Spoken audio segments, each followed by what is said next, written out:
What is going on, beautiful people? Welcome back to another episode of your favorite podcast, of course, the Somewhat Sports Podcast. As you can tell, you hear my voice first. You know what that means. Sadly, our fearless leader, the man who runs this show, the captain of our ship, the lead astronaut in our voyage into the world of sports. Chris is not here today, ladies and gentlemen. So it's always sad for me. I always love the episodes when we're all together. But like the strong crewmen we are, we will carry the show today. We will do all we can to provide yet another fun and entertaining episode because, of course, even though one of us is not here, two of us are. That means Dame is with me. Dame, how are we doing today? I'm doing really good today. Gloomy day, but on the soccer side, the two teams I cheer for moved on to the round of 16. I know we're not doing a lot of soccer talk today, but I think we have some soccer content coming, so stay tuned for that. But yeah, I'm doing really good. Absolutely. Even though the show has not prided itself to be much of a soccer podcast over the existence of its 2 years, don't worry, guys. This upcoming week on Instagram and future on the show very soon, we will have some soccer conversations coming up. Soccer will be a key part to the show for the next couple of weeks, maybe even a little bit after the World Cup, because I'm sure there's an interesting conversation or two we can have, especially about Team USA, who has advanced past everything into the round of 16. Much congratulations to the men's team right there.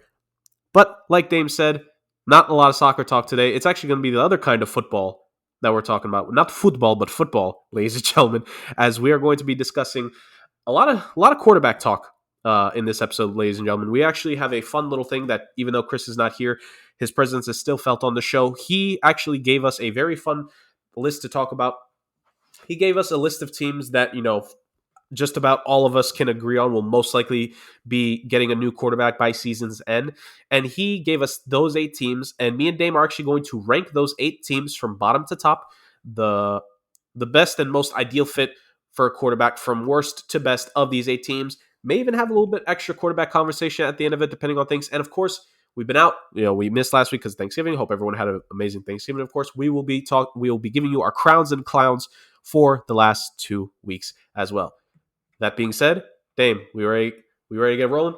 Yes, sir. All right, guys. It is quarterback conversation. Of course, the most important position in the NFL, most important position in all sports, some people would say, is going to dominate this episode. We have a list here of 8 teams that, like I said, are most likely going to get new quarterbacks. I'll run down the order of teams here really quick. It is the Indianapolis Colts, the Houston Texans, the Washington Commanders, the New York Football Giants, the Detroit Lions, the Atlanta Falcons, the New Orleans Saints, and the Carolina Panthers. Those 8 teams are the ones that we are going to rank from bottom to top, 8th to 1st, on the best situation for a quarterback to go to this upcoming offseason, whether it be via the draft, whether it be via free agency, maybe if one of these teams makes a trade, et cetera, et cetera.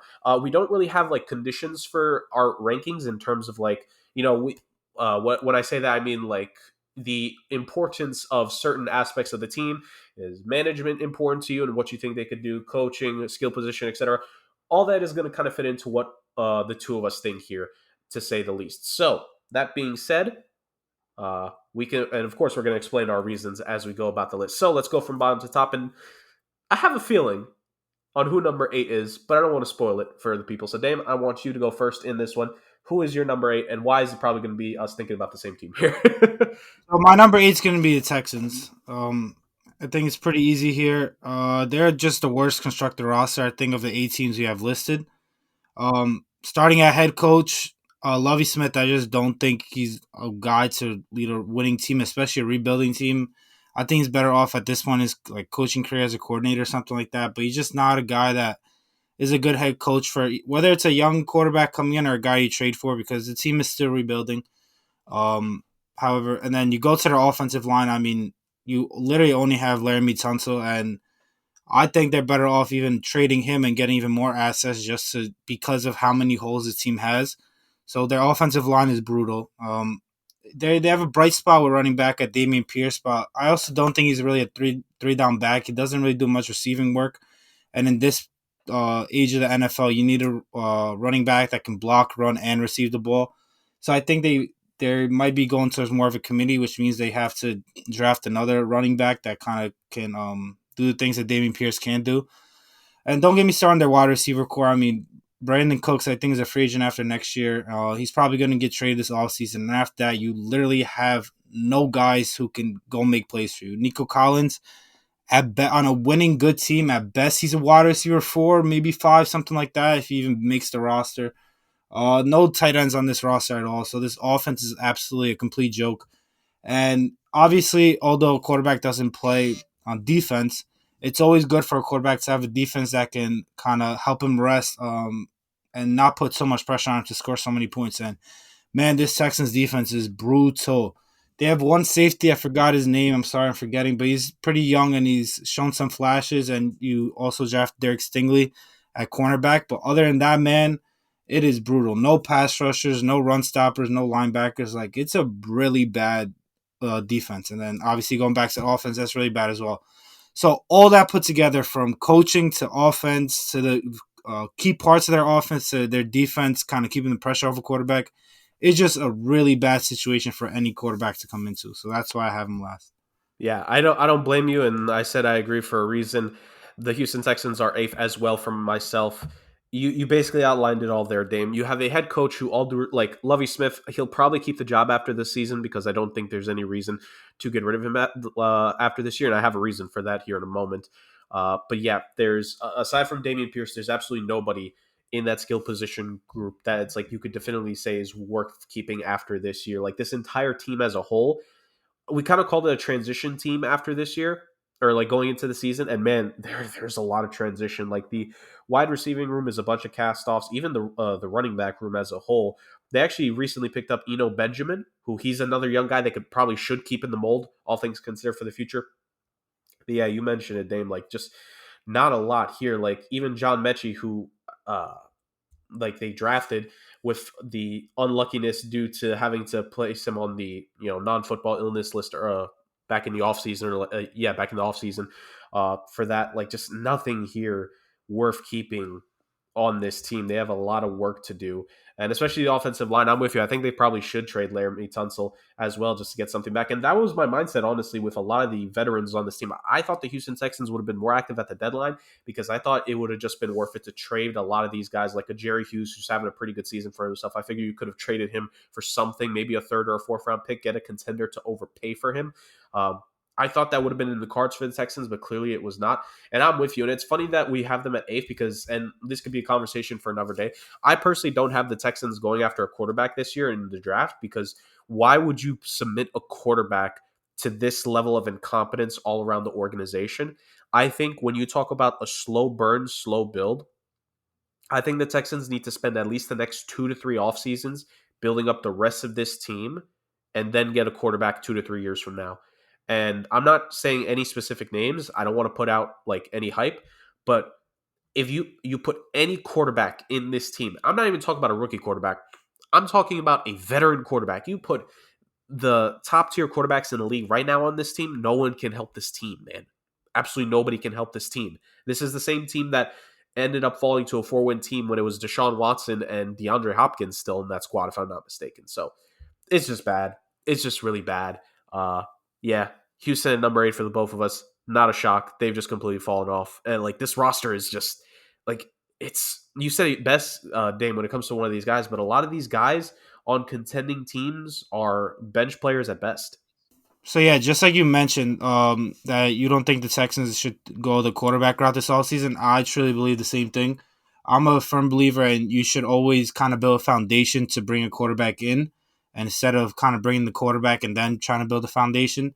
I personally saw my own Jets. They when they had a strong foundation, then brought the quarterback in. It was when they had Mark Sanchez. I thought they had a pretty stout defense. They had one of the best offensive lines in the league. They had capable playmakers on the outside, a valid running game, good head coaching, all that kind of stuff. And they then brought in the quarterback. And although they didn't win a Super Bowl because it's pretty hard, I thought they were pretty successful. They went to 2 AFC championships. And then you just compare this to when they brought in Sam Darnold. I mean, the offensive line was the worst in the league. They had a bottom 5 offense. They had Keenan Cole as their number 1 receiver. Awful running game. Adam Gase as their head coach. And then you try to bring in Sam Darnold, who was probably the best prospect in that draft, and it just won't work. It never will work unless you just have some mega super talent. Like, it just doesn't matter. I'm just a firm believer. You always need to build that foundation because most of the time that's when you're going to find success with a quarterback, even if he's not as talented as, say, another guy will be. But if you have that strong foundation and that strong team to bring him into, more likely than not, you're gonna have a higher chance of being successful than when you bring in a guy to a bad situation. Right, and it's funny you mentioned the Jets in that case, Dame, because you mentioned Darnold, and now you look at it with Wilson, where a lot of the foundation has become set, and now we're seeing the quarterback start to struggle, and that's when you can Mm-hmm. ask the question about the quarterback. And another team who you want to talk about, they've been building the foundation first, and we'll get to this team later on in the episode. Detroit has been a perfect example of that, but we'll save that analysis for later because, I'm sure that they're going to come up in these rankings and all. But yeah, no, I'm 100% with you.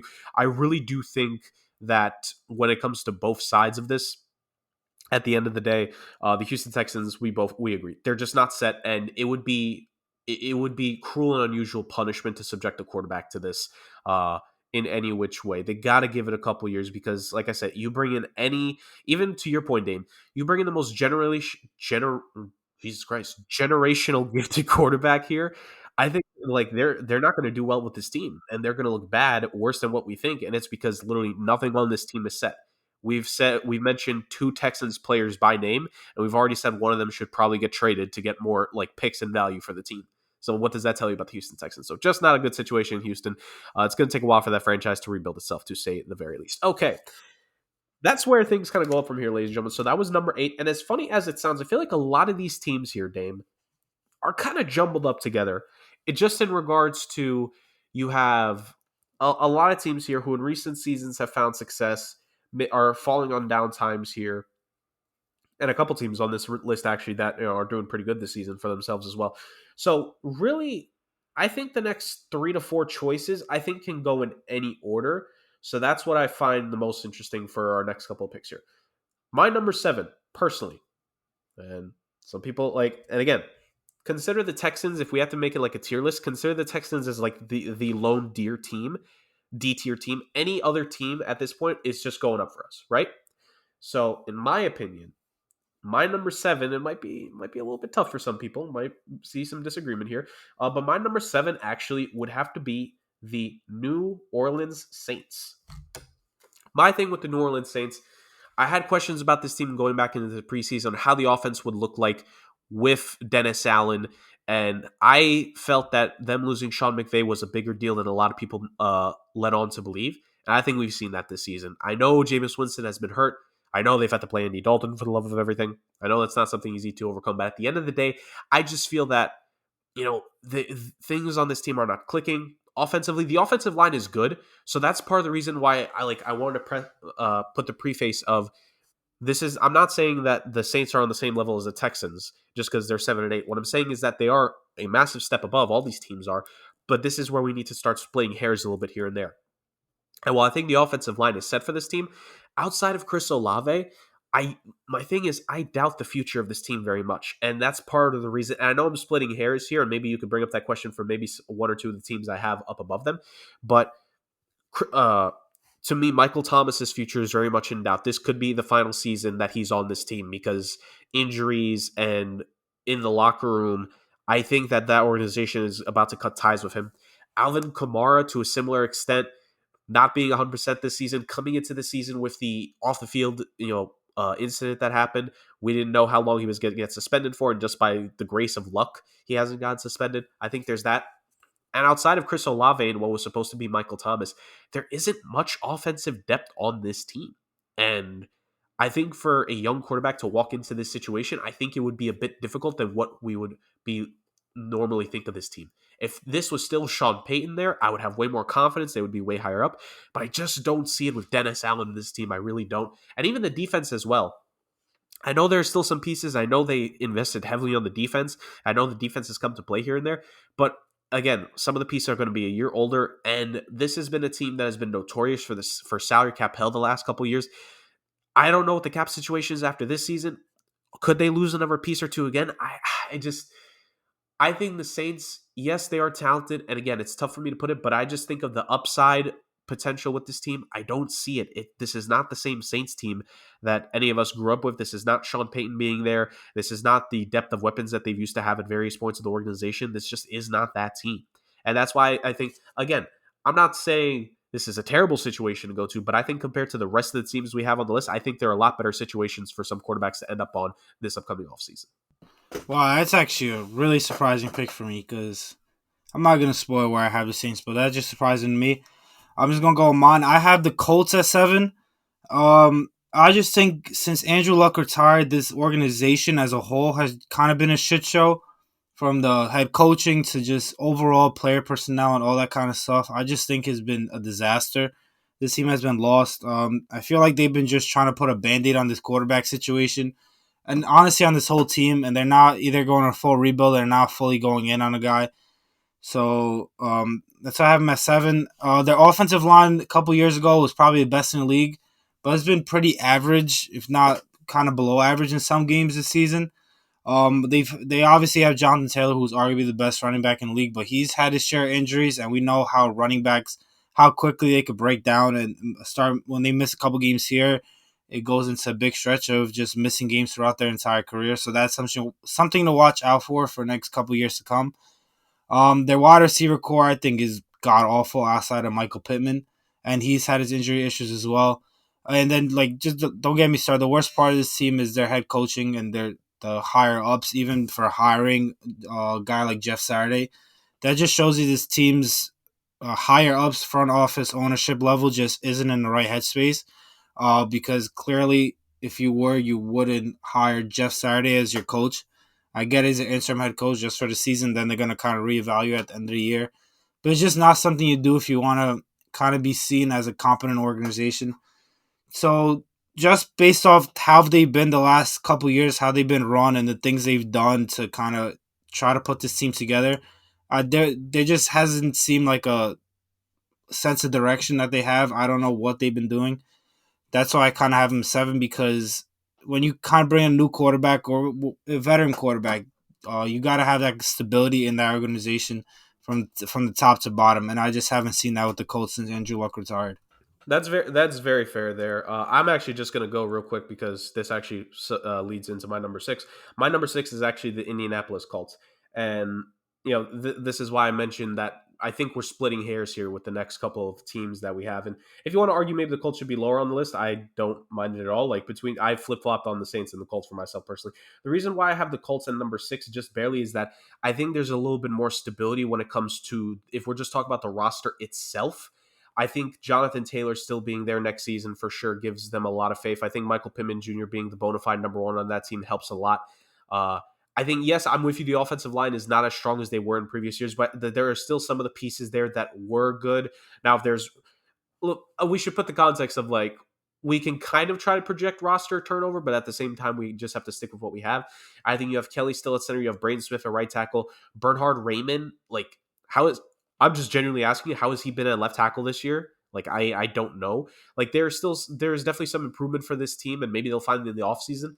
But I don't like they're not as good as they've been, but I don't think they're a complete weakness, and they still have Quentin Nelson. And then I think defensively still have Buckner, still have Shaq Leonard, even though Darius Leonard, excuse me.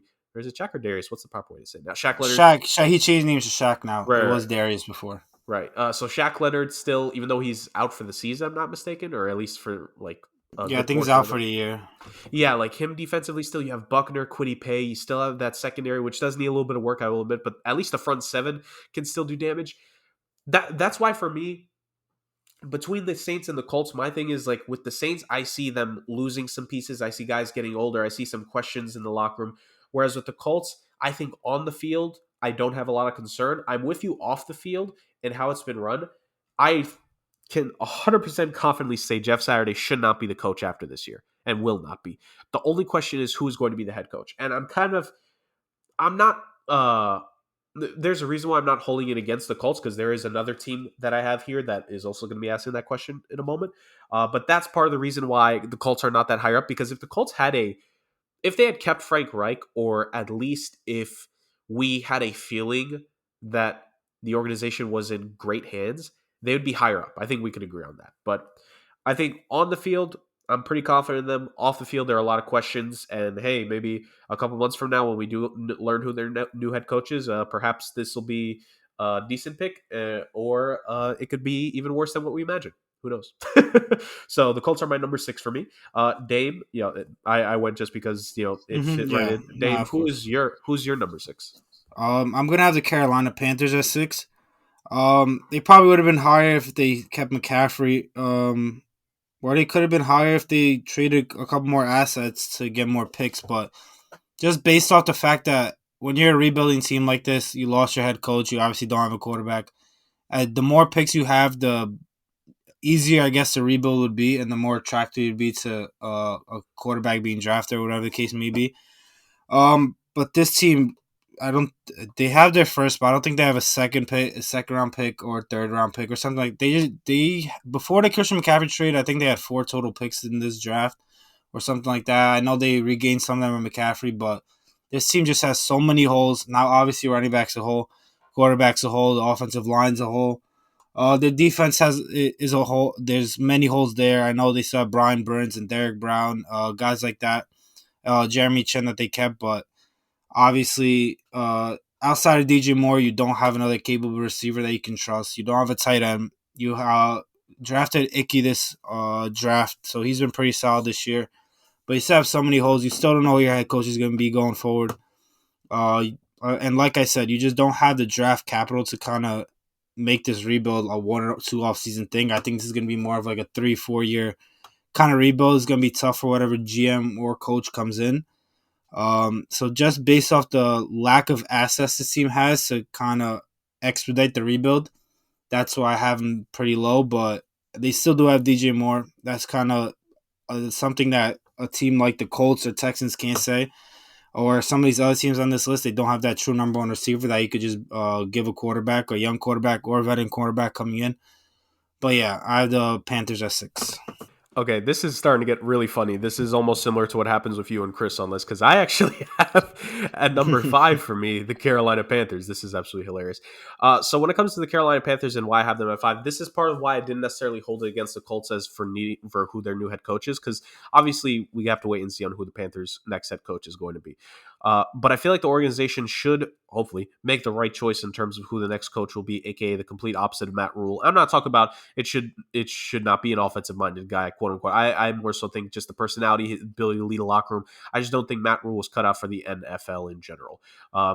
But in terms of the roster, you said it yourself, you have a bona fide number 1 in DJ Moore. I'm not going to hold it against him that the running back room is not as set between the likes of the Saints, like compared to the Saints and the Colts, because you don't necessarily need that number 1 running back. Like you said, even though they are in a little bit of a bind pick wise, they did add a couple picks in the McCaffrey deal. I think they could potentially still make a deal at draft day to get some more picks, whether it be trading someone else on the roster or something of the sort. And when you talk about the roster, you mentioned it, Dave. You have DJ Moore, number 1 receiver. You have pretty good depth actually in Laviska Shenault and Terrace Marshall Jr. You have a decent offensive line. You have the left tackle for the future in Ekwono. You have Taylor Moton, who's better at right tackle than he was at left tackle.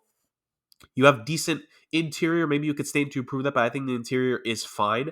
I just think it's been with Matt Rule being there and him firing Joe Brady now this season, I just think a lot of moving parts can help lead to an offensive line not performing as well. So perhaps when that new coaching staff comes in, this offensive line could perform better. But I think you have that. And also, and I've sort of mentioned this with the previous teams, but the defense, this is the big thing, that the fact that the Panthers did not give up on the young guys on this defense, whether it be Brian Burns, the young pass rusher, J.C. Horn, their young corner, Derek Brown, their young D tackle, or Jeremy Chin, who I know he's injured, been injured for a lot of the season, young safety. Like, you have great pieces on the defense where I think you get the right coach and the right building around them happens.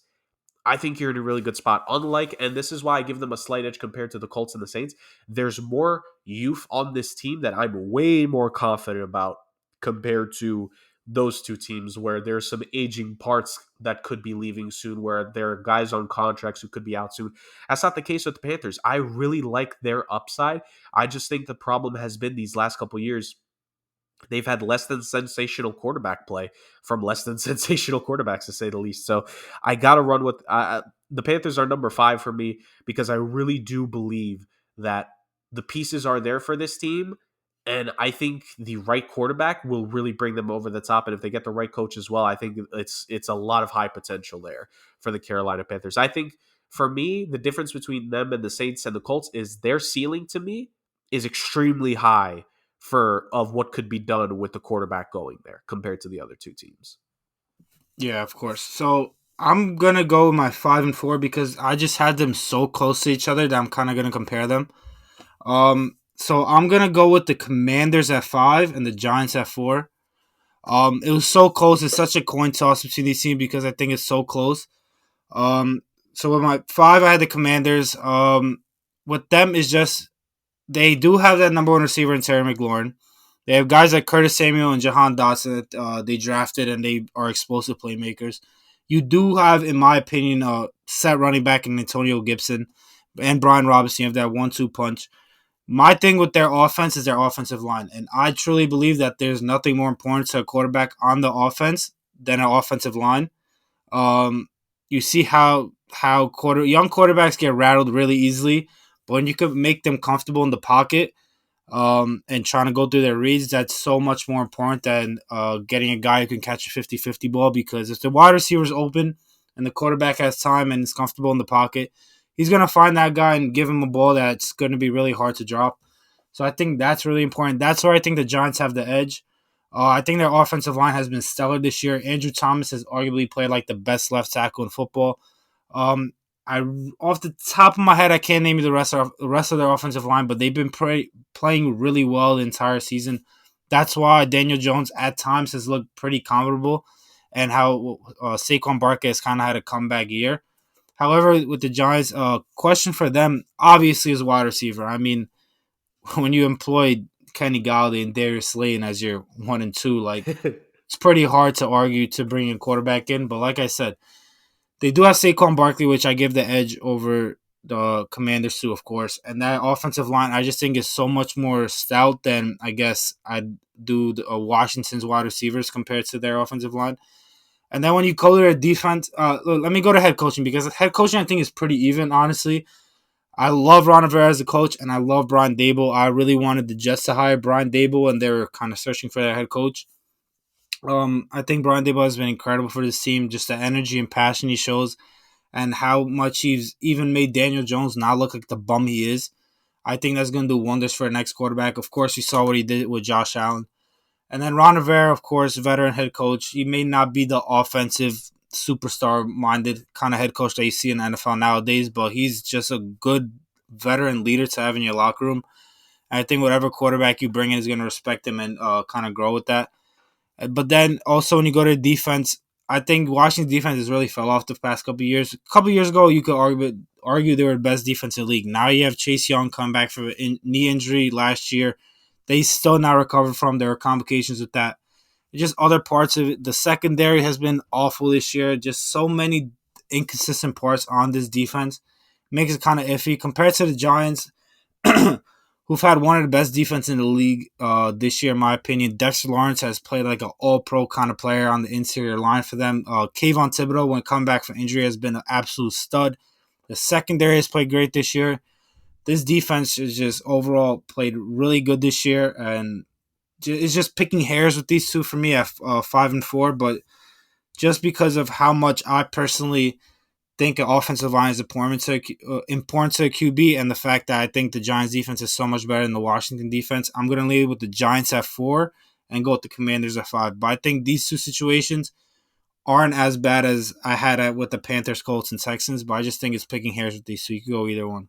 Right, and that's kind of the point I bring up before is that these teams, especially in the middle, are very close to one another. That it's picking hairs, it's splitting atoms right down to it because you can make the argument, like you just mentioned. It's funny because those are both NFC East teams that are both in a pretty good spot right now that we're talking about the quarterback situation for. But that's just what it is sometimes when it comes to these teams and the situations on both sides. You bring up some very good points there. For me, my number 4 team is actually the Atlanta Falcons. So with Atlanta, it's interesting. I got to give Arthur Smith a lot of credit.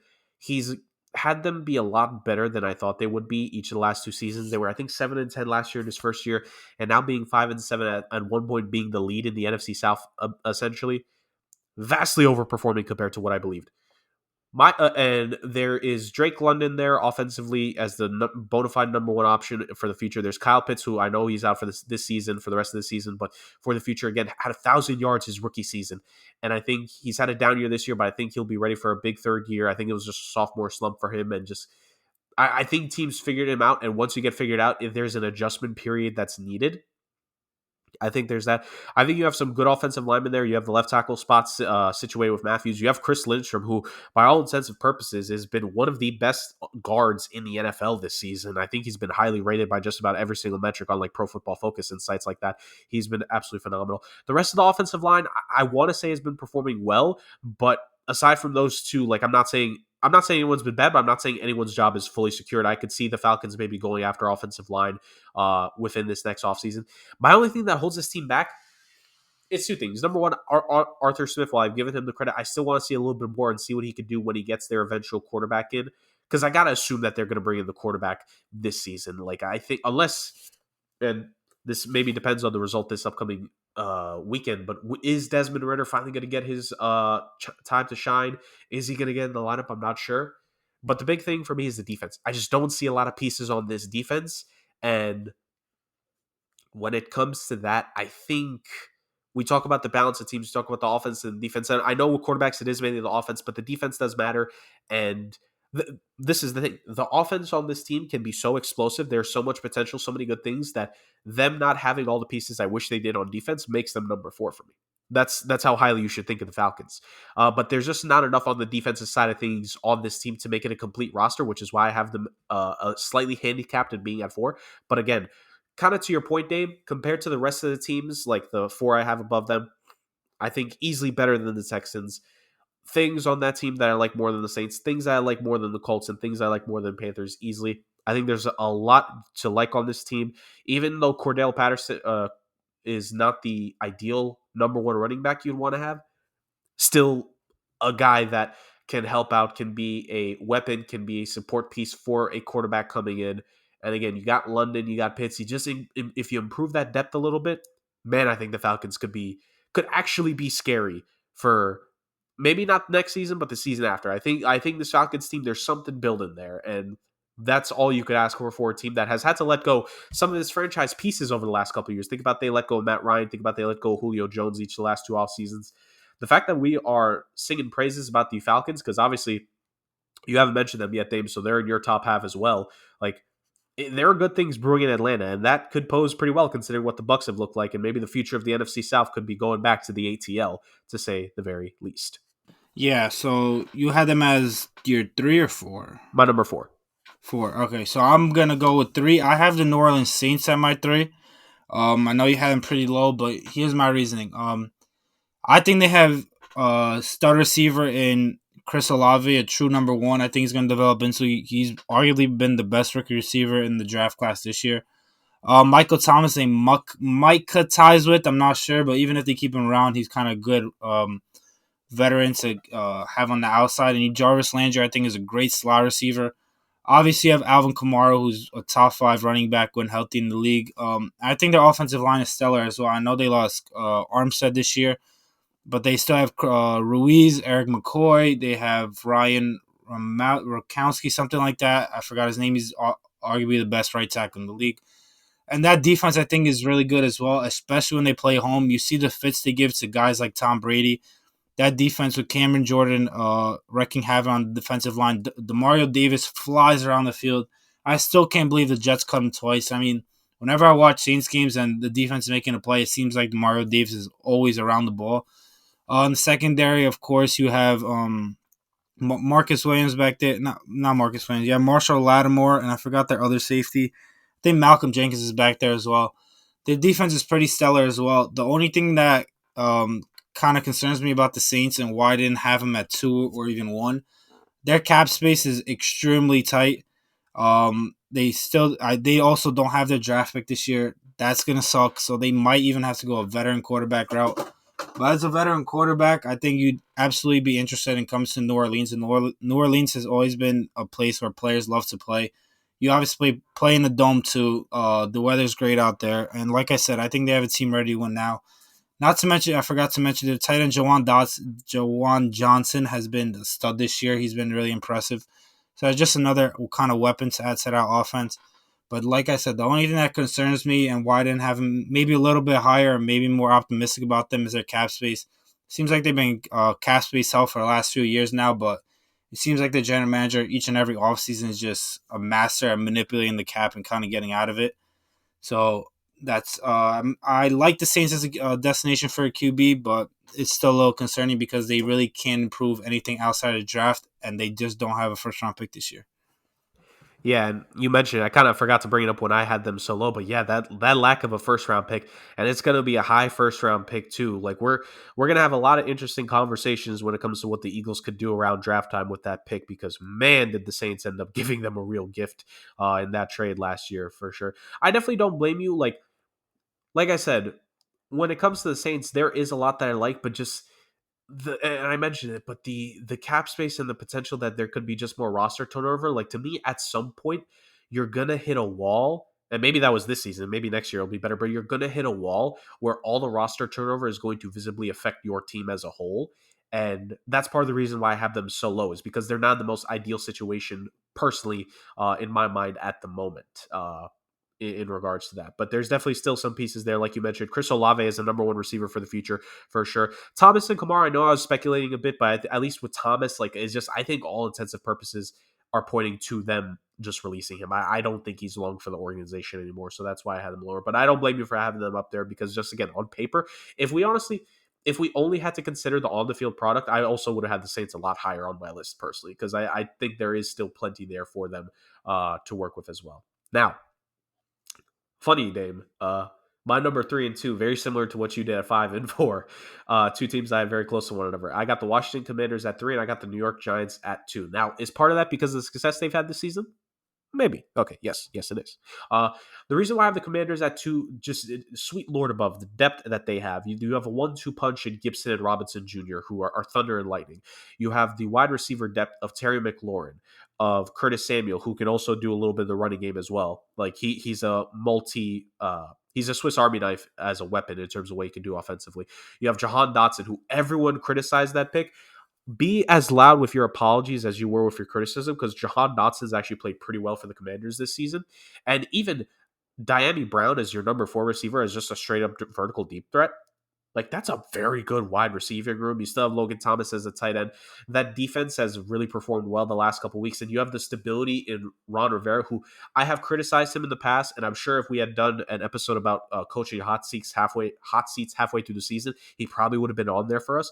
But man, has he found a way to turn the ship around, and he's done that with Taylor Heineke as his quarterback. Could you imagine if he had a more talented quarterback? And I mean one also more talented than Carson Wentz, which is not that high of a bar to clear, ladies and gentlemen. But yeah, for me, the Commanders are supremely talented. Like, there's talent. They're going on this bit of a run. Imagine if you had the quarterback there. It's going to be the piece de resistance. Meanwhile, with the New York Football Giants, is a very similar thing. The edge for me, in part, like you mentioned, Dave, the job that Brian Daboll has done with Daniel Jones, again, just imagine the fact when they replaced Daniel Jones, they actually put a good quarterback, like a top half of the league quarterback. When they put a top half of the league quarterback here, oh, it's going to be so good. Like, and the thing is that I'm not just talking about stats wise. I'm talking about play style. When they had a different quarterback, you're going to be able to open up the offense more, and you're going to be able to do a lot more with the quarterback compared to what they're doing now. Now, it still needs to be a mobile quarterback because Daniel Jones has done a good job rushing. So it still needs to be a specific type of quarterback. But I feel the New York Giants are in a very good spot. Like, they're going to be able to pick a quarterback, and they're going to be very happy with the results in terms of who they end up getting potentially this offseason. Now, kind of like you mentioned, the offensive line has performed good. By the way, the defense, like, there's a lot of guys to love in that defense. The secondary has been great. There's been some pretty good pass rush. You have a guy like Azeez Ojulari there, who's a great young piece. Just there's a lot to love about this team. The only thing I don't love is, like you said, Dave, the skill position group. They got to do something to that team. skill position wise, and maybe if they could get lucky with a free agent quarterback, maybe you could go receiver in the draft. Or if you are, well, yeah, no, the draft pick's not going to be too high, so you probably would have to get some luck with a receiver there, or maybe you find a gem in free agency that you don't have to pay a lot of money to, or even a trade for all we know. Could this team finally be positioning itself to make a big time trade? Who knows? But that's definitely the case with the Giants. And also, Saquon Barkley is going to be a free agent. Are they going to be willing to extend him? Are they going to be willing to pay him? Is always my question with all running backs in general. Like, are you going to heed the warning of what happened to your NFC East neighbors and the Cowboys, where you're going to find a running back who's going to perform just as good, if not better, after you pay the guy, or not? Skill position is my number one thing, but I think the potential is very much there for what this team could be once the quarterback is better, that they deserve to be high up on this list, personally speaking. So my number 3 and my number 2, very similar to you, Dame, the Commanders and the Giants. In part, I don't know how much it played into your rankings, but the success that those two teams specifically had this season, that they're both in the playoff on, it bodes well for them being a premier destination, because you see a team do good, it makes you think, like, trust, I'm sure there's at least one or two quarterbacks in this league that are looking at those situations and are thinking to themselves, if that was me, we would be even better. Yeah, 100%. Your success the year before, the year during, always has an impact on how a veteran quarterback views your franchise and how likely he wants to come there. Like, I'm sure Deshaun Watson, seeing the Browns, the foundation they built, and how kind of not super successful, but the potential they've shown, I'm sure had an impact on him wanting to go there. And same with Russell Wilson. Although Russell Wilson sucks, people viewed him as a top quarterback, and many teams desired him. And the Broncos look like a pretty comparable team where a guy like Drew Lock and Russell Wilson, although he thinks he's better than he was, had the choice, and he decided to go to the Broncos because he saw the potential that was there, because the team wasn't one of the worst teams in the league. They were playing for something. So that leads me to my number 2. I have the Falcons as my number 2. Clearly that means we have the same number 1, but I'm just going to talk about the Falcons here. I didn't know why they traded Calvin Ridley. I think they should have kept him. Keeping him would have really maybe even put them at 1 for me. Having a guy like Calvin Ridley, Drake London, and Kyle Pitts, giving a quarterback those kind of weapons is absolutely incredible, and you don't see that a lot. But even without Calvin Ridley, I think Calvin Ridley is going to play the full season with the Jags. He's always been kind of healthy, so I think that might turn to a second-round pick. So you have the draft assets there. You're going to have 2 second-round picks. You obviously have your own first. Their offensive line, I don't think is that bad. It's pretty average, but you could be able to rebuild that because this team does have a lot of cap space. Actually, a ton of cap space. I think they're like top 3 in available cap space. So they'll be able to kind of fix up that offensive line. And of course, the defense is really pretty bad, especially after trading guys like Deion Jones away. But like I said, with the cap space and the draft capital that they will have, because they do still have their own picks, I think they'll be able to kind of rebuild that. Compared to, like I said, the Saints, who don't have cap space, or compared to the Panthers, who don't have draft assets to do it. The Falcons have those 2 incredible weapons with Drake London and Kyle Pitts, who have so much talent, but just don't have the quarterback, or arguably they don't have the coach to kind of get them the ball. You still have to kind of question Arthur Smith as a head coach. I'm not completely sold on him there, but I think a quarterback, I think they're gonna go a young quarterback that way. Although they haven't really given Riddler a real chance. But I don't know what quarterback to go after in this draft or the next draft. I think a quarterback would love to throw a 6'6" tight end that jumps through the roof in Kyle Pitts, or a big 6'5" wide receiver in Drake London, who could go up and win any 50-50 ball that's in the air. And of course, their running game with Cordell Patterson, although he's kind of getting old, so maybe by the time your young quarterback's ready to take the next step, he won't be there. But guys like Tyler Agler have been really impressive this year. And there's running backs coming in and out of every single draft, so you could kind of get one every kind of find a gem in any draft. You just kind of got to draft well. So I just think based off the offensive weapons and the kind of cap flexibility and draft assets this team has, I think this team has potential to do for a quarterback to come in.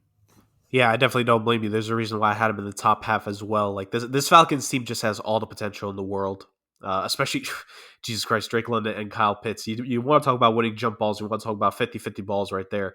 You're going to win a lot of them when it comes to those 2 weapons, for sure. Now, Dame, you said it. We had a lot of differences. We had some teams ranked higher than others. We had some teams ranked lower than others for both of us compared to our 2 through 7. But our last place was the same, and our first place is the same as well. Ladies and gentlemen, the Detroit Lions in this list of 8 teams is our number 1 team. Number one team, numero uno, in terms of quarterback fit. Is it finally time that the Detroit Lions will find their franchise quarterback of the future in this offseason? Who knows? Because in part, they're probably going to have to trade up because they're not that bad this season. But to say the least, I'm not going to go into You know, is scream. that wait, before you go on? You know, Yeah. it's really bad is the Rams, and they have their pick. So Oh, let's keep that in mind. So they can even trade up with that pick, or they might even use that pick at a quarterback. very true. So, Very, very true. Very true. So, Detroit Lions, ladies and gentlemen. Uh, Running back room, you have Jamal Williams, who's been super, like a touchdown machine this season, and a young running back in DeAndre Swift. You have a wide receiving core led by Amon-Ross St. Brown, one of the best names in the league, but one of the great young receivers in the league. You have a offensive line who's very good, especially with Penei Sewell being the stalwart there for that team. You have a defense that has been developing, that has been playing better. You have Jeff Okuda, who's was meant to be the key piece of that defense, who's A, been healthy, and B, played better this season compared to previous years past. You just have a young team here as a whole, like that has really played well for their coach. And again, I'll throw it to you here in a second, Dave, because I don't want to take everything with it. But the number one thing for me with the Lions is the fact that they haven't give up on old MCDC on Dan Campbell, because I think compared to their previous coaches, at least some of them, is that back-to-back losing seasons, you start to lose a little bit. I really think, especially the fact that they're tied for second technically in the NFC North right now. And technically speaking, they are second because they beat the Green Bay Packers earlier in the season. The fact that the Lions are in this position, they're not going to make the playoffs this year, obviously, but the fact that they're still playing hard for him, they're playing well. They've scored in bunches this season. They've had plenty of games that they could have and should have won. I think this team has all the potential in the world.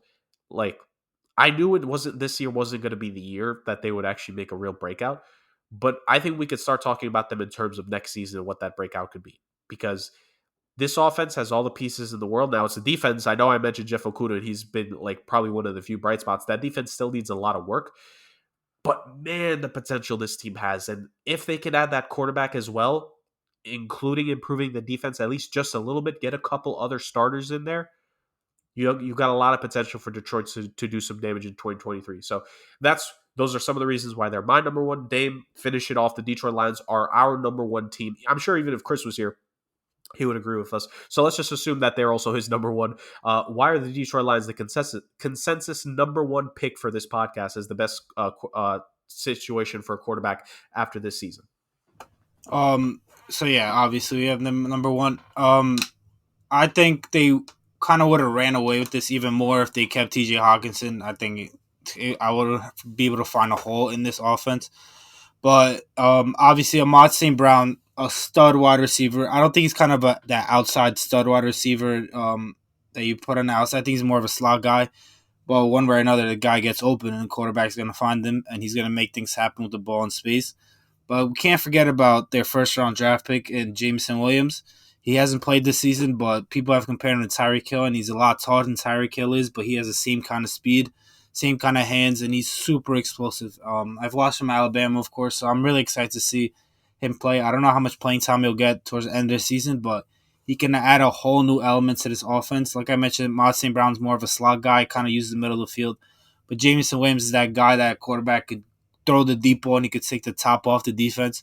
So that's a whole new element that this offense can have that they really haven't had the past few years.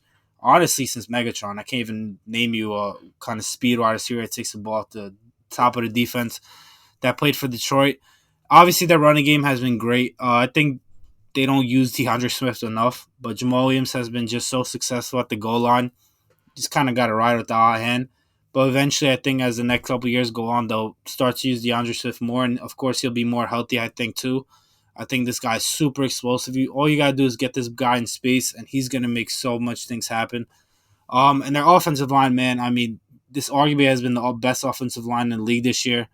Penei Sewell was a fantastic pick 2 years ago, generational left tackle, has absolutely lived up to the hype. Ragnow, I think Frank Ragnow is their center, or Glasnow, something like that. Sorry if I'm mispronouncing your name. He's been fantastic. Jonah Jackson, I think, on their offensive line as well. Great. Taylor Decker, I'm pretty sure, is still on the offensive line. Yeah. He's been fantastic. I think this offense is just built perfectly for any quarterback coming in. It's kind of the opposite of what we talked about the Texans. This offense has an absolute great foundation to bring in a quarterback into. And like you mentioned, the Lions' record might not be bad enough, but the Rams surely are. I'm pretty sure both their picks are actually in the top five. So Whew. if you don't get number one, but you want to move up to one, you can absolutely make that happen. Or you have a great chance of landing a quarterback one way or another if you have two picks in the top five. I don't know how it's going to stay. Obviously, there's still a few more games to go, but that's just a fantastic situation to be in because you could use both those picks, one on a quarterback and one you could go on defense. Or if you want to wait another year for the next quarterback class, you could do that too. I don't think they will because of how ready I think this offense is. I think they'll definitely go the route of C.J. Stroud or Bryce Young because like we both mentioned, this offense is ready to go. But like, yeah, I'd go with their defense. I think that's where the problem would land. Jeff Okuda has definitely had a bounce back year. A lot of people viewed him as a bust previous this year, but he's definitely improved this year, having a really stellar year. Outside of that, though, it's a pretty weak defense, arguably the worst in the league. But like I said, with those draft picks, you can use one at a quarterback, use the other as a stout defensive player, or you could trade back that pick and get multiple picks that you can then start to rebuild your defense. Because his offense, like we both mentioned, doesn't have a lot of holes. And this front office has a lot of cap space to work with. They don't have many guys on big contracts, so you have that cap space to work with to go on offense or defense, predominantly defense, I assume. But yeah, I love the direction that this Lions team has gone, and I love the direction that their future holds. You know, it's funny, Dame, because while you were talking, I looked back over the standings, and I'm normally not used to this, but the bottom of the league is so close together. Like I didn't realize the fact with the Rams and the Lions pick. So the Lions are 4-7 right now, right? The Saints and the Panthers are 4-8. The Rams, like you mentioned, are 3-8. The Cardinals are 4-8. The Steelers and the Browns are both 4-7. The Jaguars are 4-7. The Broncos are 3-8. Oof. Oh, but that pick belongs to the Seahawks. And the Raiders are 4-7. Like you So mentioned, yeah, they have the 3 and 13 pick right now, but their 13 pick, they're 4-7, but the Carolina Panthers are 4-8 at number five. So that can absolutely change within a game or two. So oh, for sure. Like there's a lot of games to go. they easily have the best draft capital to trade up. Like Absolutely. I know it wouldn't be ideal to trade both first round picks, so maybe they would start using next year's, but you have the best possible trade package to trade up to that top pick. Because even if it's Houston, like we said, be smart, Houston. Don't screw over a quarterback. It's not worth it. Like CJ Stroud, Bryce Young, could they be really good? Absolutely. Do we hope they're very good? Yes. But at the end of the day, if either of them get drafted to the Texans, RIP to their career because they're going to get absolutely mauled on that team. So Like they when have 2 second round picks as well. They have the Vikings second round pick too. So that's right. this team is loaded. They have all the draft capital in the world to be able to make a deal happen here, and most certainly they will. So it's all a game of time when it comes to the Lions. But for sure, in these 8 teams that we had, once again, ladies and gentlemen, to summarize it for us, between the Colts, Texans, Commanders, Giants, Lions, Falcons, Saints, and Panthers, our bona fide, somewhat sports stamp of approval number one team is the Detroit Lions going into next season. Now we move on from that, and there's definitely going to be more quarterback conversation come, ladies and gentlemen. But that's probably going to be safe for the offseason. We're moving on to the main event of the show, the main event per usual. Not a lot else to talk about. It's kind of a slow week, and like we said, we're probably going to talk more football next week rather than just regular football. But we do still have Crowns and Clowns, our favorite thing in the world, where we award our crown to the best performing team, player, etc. in the league for a given week, and our clown, as we like to say for short, our clown shoes, to the worst performing one in and of itself. We missed 2 weeks here, so we're going to be doing weeks 11 and 12. Just because Chris is absent, I'm going to be starting each one with him first. Chris's week 11 crown was given, his crown was given to Patrick Mahomes and Travis Kelce, because their performance against the Los Angeles Chargers was great.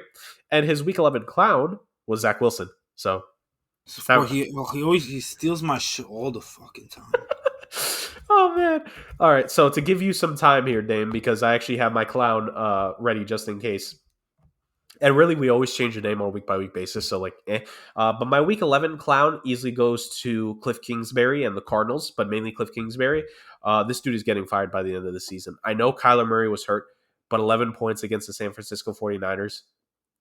Like, it And this honestly, no, this further proves my point of why he's going to get fired because yes, Kyler Murray was hurt. If there has ever been any doubt in the world who has been behind the modicum of success, the dollop of success the Cardinals have had in their short time together, it's Kyler Murray because you just saw what would happen with no Kyler Murray in the offense or no Kyler Murray running that offense. Cliff Kingsbury and his teams do not do well. They will not do well, and it's time for him to go at the end of the season, plain and simple. So my clown proving once and for all that Cliff Kingsbury, A, in the second half of the season is terrible, and B, his offense cannot run worth a single yardage of play without Kyler Murray, is Cliff Kingsbury for week number 11. Do you want me to give my crown here, No, Dame, or are you good? I'm good. I thought of one. So my clown for week 11 is going to be Kirk Cousins. I mean, the Vikings got absolutely demolished by the Cowboys 40-3. It was an embarrassment performance, and I mean, Kirk Cousins went 12 for 23 with 105 yards. That's on par with Zach Wilson's numbers versus the Patriots, which is arguably the worst quarterback game any quarterback has had in the past 5 years. Yeah, Kirk Cousins looked absolutely awful as the Cowboys, and I have him as my clown. Yeah. Yeah, it was, man. Is this just proof now that when the sun starts to go down, because that was a 425 game on that Mm-hmm. Sunday, I think it's really just proof that when the sun starts to go down or is down, it's not peak Kirk Cousins hours to say the very least, whatsoever when it comes to that. Okay, moving on. My crown for this week. I can't believe I'm doing this because I normally score in this team, but I got to give this guy props because he actually played well. 22 of 27, 333 yards and 2 touchdowns. I'll give my crown to Ryan Tannehill for the week. He played really well against the Packers. He made some tough throws. A Packers team that the defense isn't necessarily the reason why they're losing this season. He kind of diced them up. Did Derrick Henry help? Of course. Is that still a Derrick Henry led team? Of course. I'm not stepping back by any means necessary, ladies and gentlemen. But that was an amazing game by Ryan Tannehill. Give me Ryan Tannehill for my crown. I think he just performed really well, and I'm not going to say the next part because that's a step too far for my hatred of this team. But just overall speaking, Ryan Tannehill proved a lot of people wrong. That was a game that this show, of course, well, like specifically, we had circled as this could be the start of the Packers' run. They just came back to beat the Cowboys. Now this is Tennessee. This is a winnable game, but nope, Tennessee shut that down, and probably, well, I mean, they had a bad loss this week as well, but probably was the true shutting down of the Packers season for 2022 as well. So congrats to Ryan Tannehill for that. Dame, your crown of the week. So yeah, I have Jimmy G as my crown for week 11. I mean, this is just a guy I used to shit on throughout this podcast, but he only had 220 yards, but did have 4 touchdowns, and he was just absolutely carving up this Cardinals defense. Moving up ball up and down the field. He got the ball to Ayuk, he got the ball to Debo, he got the ball to Kittle, he got the ball to McCaffrey. He was just distributing it everywhere, deep, middle, short. And like I say, he was just carving them up on prime time too. It was a big game for them, and they look absolutely unstoppable. This offense did. And he maybe even made a fan of me and a guy who might want him as my Jets quarterback this coming offseason if Zach Wilson doesn't work out. So Jimmy G, week 11 is my crown. What a turn! Yeah. what a real turn on this for the two of us. I have Ryan Tannehill with my crown, and you have Jimmy G with your crown. Who would have thought? It might be. I think that's a sign of the apocalypse coming on this podcast for all intents and purposes. Okay, so moving on. Our week 12 clowns and crowns. I'll start with Chris's first and just throw that out with his. His week 12 crown was the clown was the Tampa Bay Buccaneers. And his week 12 crown, Dame, do you want to take a guess who Chris's week 12 crown was? Josh Jacobs. No, it was actually Mike White. Oh, God, he's such a herb. Hey, but that's one of the beauties of the show. We end up giving like one of these awards to a guy who it might be their only good performance of the season, but it's a pretty cool thing in and of itself. So you mentioned so you may have given a spoiler into who your crown is right there. So I'll just No, he's not actually my crown, but yeah. Oh, that works out. Makes life easier for me then. My clown. I will feel really bad if I'm potentially stealing this. Actually, no. I don't think I am. My clown once again goes to the Denver Broncos. How do you lose that game to the Panthers? That's literally a game that this show goes. This show goes unanimous a lot with a lot of these choices. We admit for our weekly picks at SomewhatSports for those. I know we go unanimous a lot. This should have been the biggest slam dunk, and it wasn't. And the fact that it wasn't was absolutely pathetic. I'm not going to deliberate too much more time because I think we all know what's going to happen at the end of the season in terms of Nathaniel Hackett being fired. But good Lord above. 19 of 35 for Russell Wilson, 142 yards, 1 touchdown. He's washed. That's just it. He's washed. This Broncos team, the offense is not good. Even though Latavius Murray actually had a decent rushing performance, this team is just not good. And even if you take away his rushing performance, his longest run of the game was 52 yards. So if you take away the 52-yard run, he had 12 carries for 40 yards. Not the best in the world. Just the Broncos offense is my clown of the week. It's just terrible. How do you put up only 10 points to the Panthers? How do you lose that game? Just terrible. So, Dame, your clown for week 12? They kind of stole mine, but they were so bad that I'm gonna kind of double up. But I'm gonna go with just straight up Russell Wilson.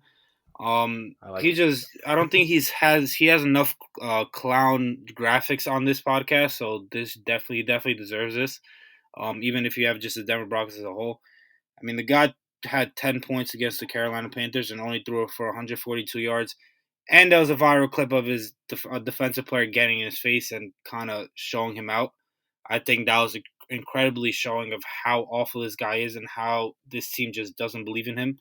And I literally just saw a tweet on Twitter how his wife Sierra threw him a birthday party and not even half the team showed up. Oh my god! I mean, that's just throwing salt on the wound. I mean, but I don't feel bad at all. The guy's making $50 million a year. I'm sure he doesn't feel bad at all either. I never was a true believer in him, so he absolutely deserves this clown of the week. Yeah. Oh my god, for sure. I saw that tweet. I was just like, who gave that information out? Because that is just effed up right there. Like, I mean, more memes for us, but Jesus Lord. If I do just have to give like a slight alternate, I would just say a alternate clown could be the Baltimore Ravens for blowing the lead. Yeah, that's who I had him as my backup too. But I just felt like Russell Wilson just deserved the double beatdown. Which is very fair, but like just for the context of the people going into the fourth quarter, well, at 2 minutes into the fourth quarter, taking a 19-10 lead, they ultimately led up 18 points to them, including a 2-point conversion, which was absolutely phenomenal from Trevor Lawrence to Zay Jones. But yeah, it was another collapse by the Baltimore Ravens, especially in the fourth quarter. Like, they might win the AFC North, but man, this team has a lot of questions going into the playoffs. I don't know how confident a lot of us can be in terms of picking the Ravens for a playoff pick. My crown, I mean, you kind of said you don't have him as a crown, so I'm just going to make it so that we don't leave this guy out. He's been a crown for me before. Josh Jacobs, 229 yards, 2 touchdowns. Absolutely phenomenal performance against the Seattle Seahawks. Really was the one that kind of turned this game around for this team. A 30-yard touchdown run in the second quarter to give them a 21-13 lead. And then in overtime, 86-yard walk-off winner. Josh Jacobs, good sir, you are a beast. He has been the main bright spot for this team for this season in what has been a tough year, and he's having a great year. I forget, do you remember, Dame, if they picked up his 5th-year option or not? No, he's going to be a free agent this year. What a time to be a free agent. Over 1,000 yards again for the 3rd time in 4 years for him. A new career high in yards per carry, 9 touchdowns, which ties his second most. He could potentially set a career high there. Josh Jacobs is looking pretty good, and his receiving is actually very much improved since his rookie season as well. Like, he's probably going to finish the season with 450 receiving yards, maybe even more if only Josh McDaniels wasn't his head coach. Josh Jacobs is setting himself up for a very, very nice payday in the offseason. So Josh Jacobs, once again, for second time this season for sure. Maybe the third, but at least the second time this season for me. Good sir, you win a crown from me. So I went with this guy as my clown for week 11, but I'm going to give him a crown here. I'm going to give him his props because he deserves it. I'm going to go with Kirk Cousins as my crown for week 12. This was a primetime game. His coach in the post-game locker room made it pretty obvious what it was. This is Thanksgiving, right? Was it Thanksgiving? Yeah, it was Thanksgiving. That they played against the Patriots. It was the last game on Thanksgiving. It was the last game. It was an 8:30 game. It was a primetime game, and did Kirk Cousins deliver? He had 299 yards and 3 touchdowns against the Patriots, who are always known to be a really tough defense to play against for opposing quarterback. But we shit on him a lot, but he deserved props when he does well, and he did do well. And it wasn't just a 1 o'clock game. He did well in a primetime game, so probably might be the only one he gets for the year in a primetime game, but Kirk Cousins gets my crown for week 12. Oh, man. For jokes, Chris on the graphic, Chris needs to put that it's a primetime crown for the hell of it, because that would just make it funnier. But yeah, Kirk Cousins proved a lot of people wrong, proved 2/3 of this podcast wrong in terms of the picks we made on Thanksgiving. And overall, is really giving people faith in the Vikings once again after that shellacking the Cowboys gave them, and that's something they're going to need because man, that Cowboys game was rough. It's going to take several games for them to overcome that for sure. But that was the Week 11 and 12 crowns and clowns for our podcast here, and as always, another 4 weeks has passed, so we will probably either this week or next week we will be putting up a summary of our last couple weeks in terms of Crowns and Clowns post, guys. You already know how that works, and of course, I mentioned that where we're going to post it. That ultimately means it's the end of another fine episode. Dame, I think we did a pretty good job. You know, it's always interesting whenever Chris is out, but I think we did a pretty good job handling the episode this week. You did a fantastic job, better than if he was here. The only problems you had are some connection issues. But yeah. Now, fantastic. Very true, very true. So, ladies and gentlemen, as is tradition, you guys already know when the episode is over, that means as you wait for the next episode to come out, make sure that you go onto somewhat.sports on Instagram to get all the latest updates on the pod. We always post when the next episode of the pod is out. We always post our weekly NFL predictions that are coming in. I don't know who the leader is at this point because we're going to go away from what we did last season in terms of most weeks won. We have a point system. Dame, I don't remember the point system off the top of my head. I'm not asking you to be able to recite it. I'm just saying I don't really remember it off the top of my head, but someone is leading at this point. I don't know who. But we have a new system in terms of determining who's leading. So I want to say either I think Dame is leading at this point in the season, but I honestly have no idea.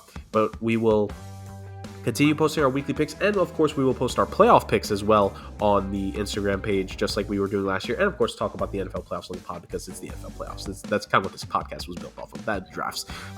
We'll be doing that. Also, on the Instagram, at somewhat.sports, we will be having some soccer stuff up eventually. You will see our best guesses in terms of trying to predict what will happen in the World Cup knockout stages going forward, starting from the round of 16 going on. And like I said, it'll be on the podcast in the future as well. And yeah, if you want to continue to get all updates that we put, whether it be on football or football, I just love making that, wordplay pun, on basketball, which we'll put more of, on baseball, free agency, of course, will hopefully hike up for us here soon. You got to follow us at somewhat.sports. And you got to listen to us, Somewhat Space and Sports, on both YouTube and Spotify. Like, comment, subscribe on YouTube. Give us a 5 stars on Spotify. Let us know what you think on both things, guys. Give us a rating. Leave us a review. What do you like about the show? What do you not like about the show? Do you want Chris and Dame to be at each other's throats more? Do you want less agreement? Do you want more agreement? For some weird reason, that's probably not what most people would want when listening to a podcast about sports. Let us know what you guys want. We are here for the people. This is a podcast made for the people where we just love to have a lot of fun. We love to talk about the sports to this level. It's a favorite thing we do. We've been going for it for 2 years now, and we're here to keep on rolling, keep on kicking. And trust me, your time listening to the show, it'll be much more worth it than what the Denver Broncos are going to get out of Russell Wilson in the contract that they just paid him to be the quarterback for the future of the franchise. That being said, and one more barb at the end for good measure, thank you all so much for joining us on this week's episode of the pod, and we'll see you guys next week.